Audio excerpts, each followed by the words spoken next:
Hello and welcome to Big Picture. I am Vishal and today we will talk about the escalating tensions between Iran and United States of America. Now, the USA has struck a significant blow against Iran by killing the commander of Iranian Republican Guards, General Qaseem Solemani, in an airstrike near Baghdad International Airport. Now, this has led to escalation of tensions between the two nations. While the Pentagon described the airstrike as a decisive defensive action to protect US personnel abroad, Iran's supreme leader Ayatollah Ali Khamenei said in a statement that the jihad of resistance against all enemies will continue with a doubled motivation. Meanwhile, US has urged all its citizens to leave Iraq immediately. For more on this, we're joined by a distinguished panel of guests in the studio today. Let me first introduce them to you, beginning with Mr. Neeraj Srivastava, former ambassador. We also have with us Mr. Awwad, our West Asia expert here in the studio today, and Professor Singh from School of International Studies, Jawaharlal Nehru University. Welcome all of you gentlemen to Rajya Sabha TV studios. Let me begin with you, Ambassador Srivastava, and let's recap the situation. Let's understand what has happened in the last 24 odd hours and how quickly things have escalated. You know, the situation had been building up.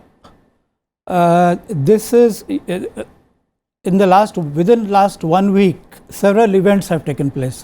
There was a rocket attack, in northern Iraq. Then, as a retaliation, the United States bombed and killed about 24 or 25 people.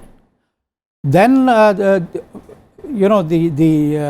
Iraqi Shia protesters, they went to the gates of the US embassy in Baghdad and they, broke certain things and raised certain slogans. And then the US evacuated its personnel from the embassy and sent some Marines there.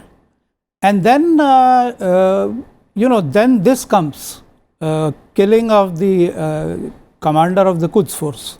So this is this action reaction situation has been going on, has happened during the last 1 week, and what we have seen is a steady escalation. Something small in which one person was killed. In the first incident. Now to something it is escalating, and. Now, the question is, nobody wants to lose face in such a situation. Iran is a proud country. They don't want to lose face. United States, they say we are a superpower, so we can't lose face. We have to show that we are also strong. But my own belief is that neither Trump nor Iran actually wants a war. But there are certain lobbies who want a war and who have been asking for a war between the two countries.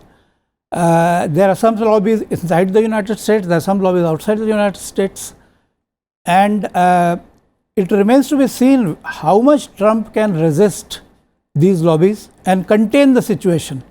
Last time when it happened, when the drone was shot down, American drone was shot down, there were bombers flying to bomb Iran, and they were called from Midway under Trump's instructions.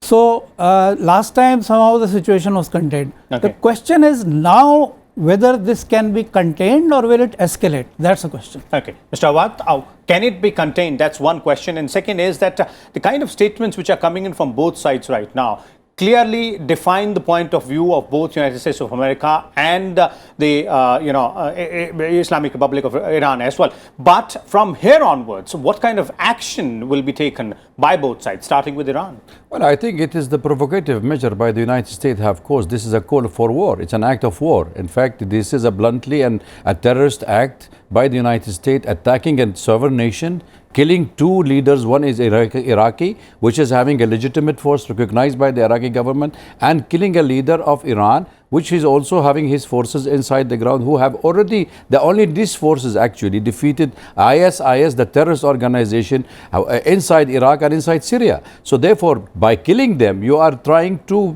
pour the fuel on a turbulent water in the West Asia and the Middle East. So therefore now, you don't expect reduction from the Iranian side, because he is the second most respected leader inside Iran, and now he's killing. It is mostly, you can see in the street of Iran, in the street of Baghdad and Najaf and everywhere, there are demonstrations against the presence of the American troops inside Iraq. So unless and until the countries inside Iraq, the government of Iraq, which is a sovereign nation, should take an action against the presence of an American forces, because the understanding between the American forces and Iraq, after they pulled their truce, remind you, in 2014 it was Qaseem Soleimani who have supported and escorted the American troops out of Iraq. Therefore, now, by killing him, there is certain understanding between the United States and Iran not to attack the personal levels. But now with personnel, when you start attacking the personnel, which means you are escalating from an economic hardship sanction you imposed already on the Iranian into more changing the paradigm of the war into a more of a war kind of a situation. So therefore, I think the Iranian attack or the Iranian retaliation inside Iraq will be imminent, and it's going to be escalated, and God knows where the American administration is leading this world into. Okay, we'll have to wait for that as to how Iran would retaliate on that. But let's look at the overall Middle East, and the way this particular incident or this escalation over a week has changed the scenario, or rather made everyone in the Middle East a bit restless, because there are other stakeholders as well in the Middle East. So how things change in the equation which is there in the region? So see, as American is not preparing for an all-out war. This is for sure, because there is no mobilization of the forces inside. They are only using their military bases, so which is available in Bahrain, in Qatar, and in Saudi Arabia. Now you're having the Israelis, punctured with Ambassador Srivastava is bringing into the picture, which means you are having two leaders. One is in Israel and one is in the United States, are facing problem inside their own home. Are you using foreign policy as a tool to achieve popularity inside your own country? Then you are trying to create more trouble in this. So the warmongers in the United States and in the Middle East, those who are calling for a war against Iran, are the one now taking the upper edge inside the American administration and Israeli lobby. So even among some of the Arab leaders, in fact, in the Gulf state, who are willing to go for this. But now, who will face the blunt?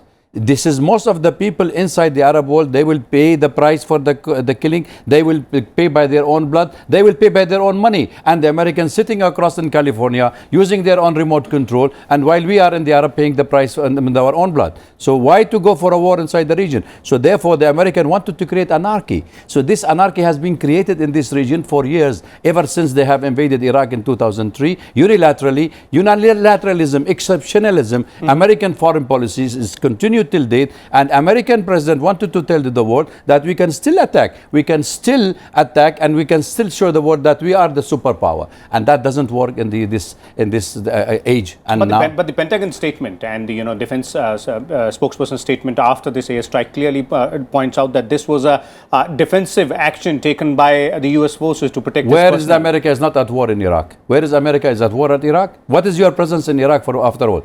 You brought the whole American troop, invaded Iraq, and a weapon of mass deception, not weapon of mass destruction. And now you're calling yourself staying in Iraq, and you wanted to attack the whole region by keeping American forces in that. For God's sake, I think it's time for the American forces to leave the region. Okay, let me bring in Professor Singh here. Professor Singh, a simple and a direct question here is, has the situation gone beyond the tipping point here?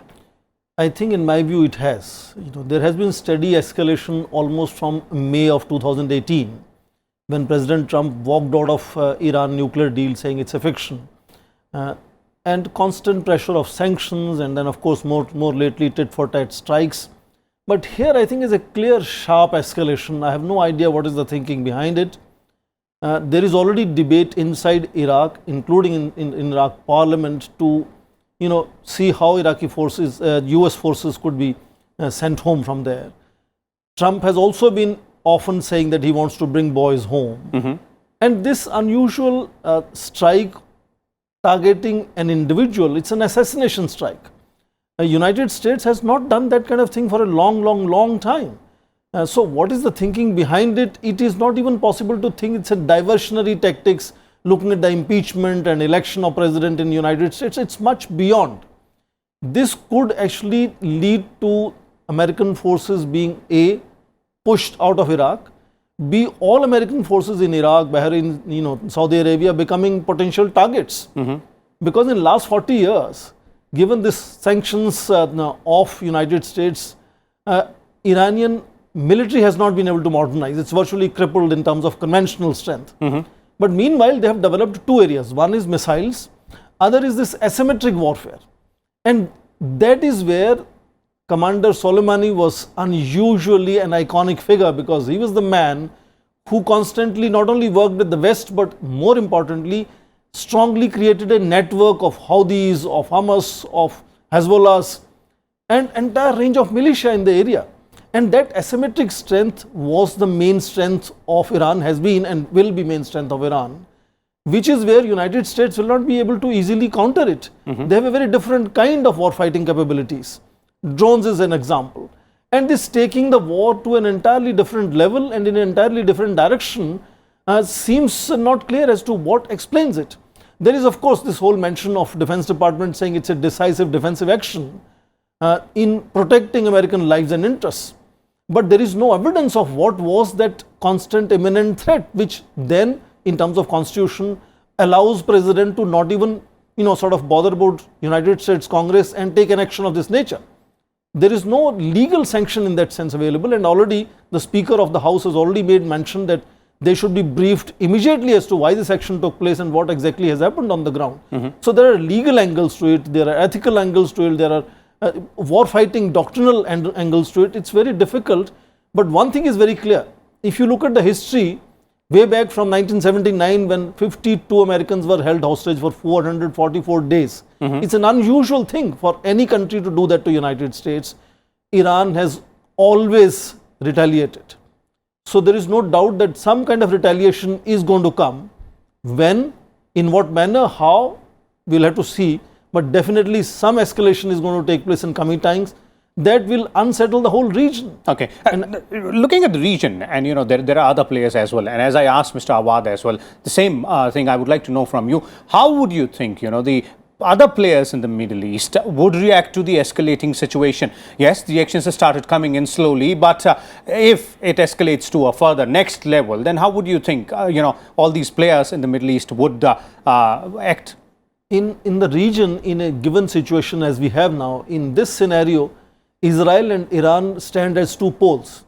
Israel for now several years has been asking for a direct strike on Iran. And Iran remains the only big important country in the region which is not aligned to United States.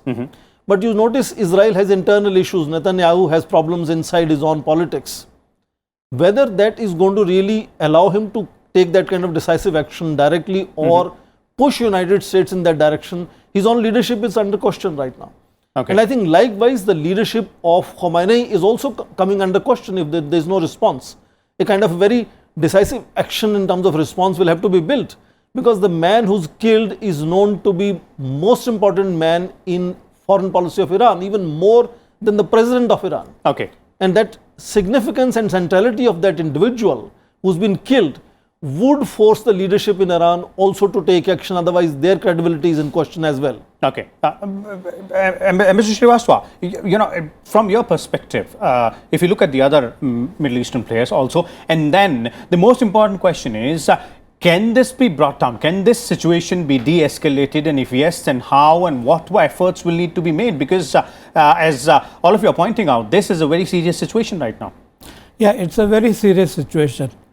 And de-escalation would require firm will, political will at the highest levels in several places. It will require in Washington, it will require in Tehran, it will require it in Moscow. I think, because this situation, Iran and United States is a situation which minor or small countries cannot sort out. It can be sorted out by big countries. The question is, and I'm sure that Mr. Putin, for example, would not want a war in that area. Is not in anybody's interest. But the question is this, that which has been pointed out by some your other panelists also, that since the scrapping of the nuclear agreement unilaterally by Mr. Trump in 2018 and tightening of sanctions against Iran, the daily life of the average Iranian has become very hard. And they see that they cannot see any justification for that. They see as being persecuted and targeted by the United States. So more and more people in Iran think that what do we have to lose? You know, this country is tightening our screws on us in any case, unjustified, unilateral. Now it kills iconic figure here. So, you know, in Iran itself, there will be a huge pressure to retaliate. Okay. And as it has been pointed out that Iran has developed capabilities in terms of missiles and a whole range of target around, you know, Tehran, including Israel, including Qatar, Bahrain, is within the range of Iranian missiles. And some of them will get through. No missile defense can stop all missiles. So it's a very dangerous situation. You just need one more spark to set the whole thing afire. Okay. But I do expect that at this point of time, you know, behind the scenes efforts are being made by some world leaders, you know, in Europe, I'm sure, elsewhere, to pacify, you know, both the countries And de-escalate the situation. De-escalate situation. Whether they will succeed or not, I don't know. But because the thing is, if they don't succeed, if there is war, India is going to be very directly affected by it because there are almost 8 million Indians in the Gulf, you know. And if the all-out war... And let's not forget the oil prices. No, oil price is a minor part of it, I think. The bigger part is how do you, you know, what happens to these people? You destabilize the whole region. And Iran will, if a war breaks out, Iran will, you know, it has Hezbollah, it has asymmetrical warfare capabilities. It will go all out. Okay. So because it feels that it is being targeted, you know, unfairly and unjustly by the West. Okay, Mr. Awwad, you know, from your point of view, how can the de-escalation happen now? And as Mr. Srivastava is pointing out, is the strong political will to take that decision in Washington and Tehran the only way out, or are there other players who can influence, you know, both sides to back down? I think most of the capitals are already condemning this kind of attack, and also they are cautiously apprehensive about the outcome, and they are calling for calm down. This is one of the issues. The second part of the issue is that Iranian also going to retaliate swiftly, but not in a hurry. We have to remember this. Swiftly in the sense, they have already told most of the leaders in the region that if the American attack us, if any of the American military bases fire at us from your country is one of our targets. So now the Iranian will concentrate more inside Iraq, where there will be a retaliation by the Iraqi forces themselves and by some of the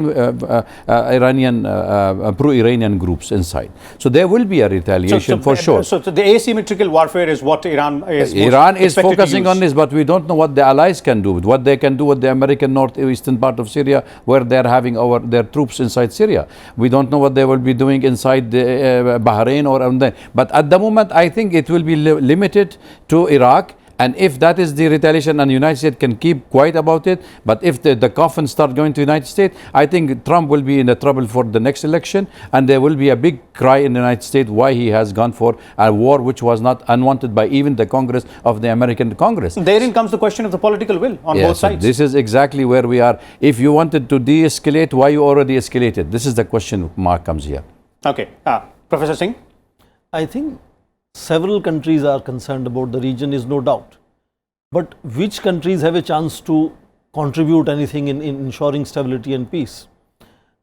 Any of the allies of United States and Europe will be suspect by Iranians. India, I think, would have a possibility of engaging in such a situation for two reasons. One, we have had a long-standing relationship with Iran, and we have lately been really inching closer to United States. Indian Foreign Minister Jaishankar recently visited Tehran, had a meeting with the Foreign Minister Javed Zarif there. I think we have both the necessity, because as Ambassador mentioned, about 6 to 8 million Indians are living in the region. And if situation escalates, instability happens there. We have seen what happened in first Gulf War. We have to bring home these people. There could be exodus of Indians, not only physical exodus. Of the total $70 billion of remittances that India gets every year, 40 billion comes from this region. We are already in a tight economic situation here. We don't want to lose that resource. And of course, whole lot of other issues of oil and gas and other engagement that we have. We have nearly $200 billion of trade with this region. So it's a serious issue for us, and it demands that India would have stakes in intervening. And the fact that we have good relations with both these countries could mean that we could try and sort of play whatever role we can, because there are very limited number of countries who would be acceptable to both these nations. Iran is, the enemy number one for United States, and so is United States for Iran. And their friends will not be acceptable to each other. And therefore, I think India therefore has a space here to play a certain role diplomatically to see if stability can be assured in some way, because otherwise escalation is more likely to happen than de-escalation in such a situation, because this sharp escalation has no explanation as to why, both in terms of providing evidence of imminent danger to American interests and individuals, or in terms of political strategy as to what would it gain for United States, either at the international level in terms of diplomacy or internally in terms of domestic politics. It really carries no explanation as to why such a sharp escalation was done in that tit for tat that was going on for several weeks now.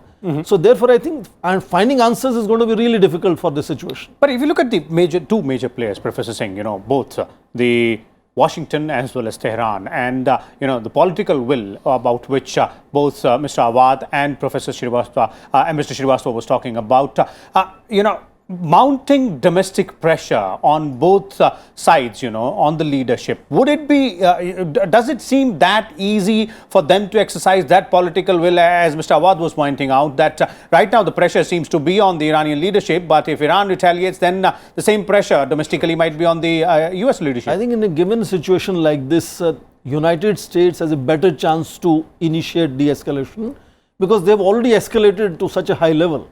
The pressure on Iranian leadership is not just simple, it's a pressure of their own credibility, whether they can be acceptable leaders of their own nation.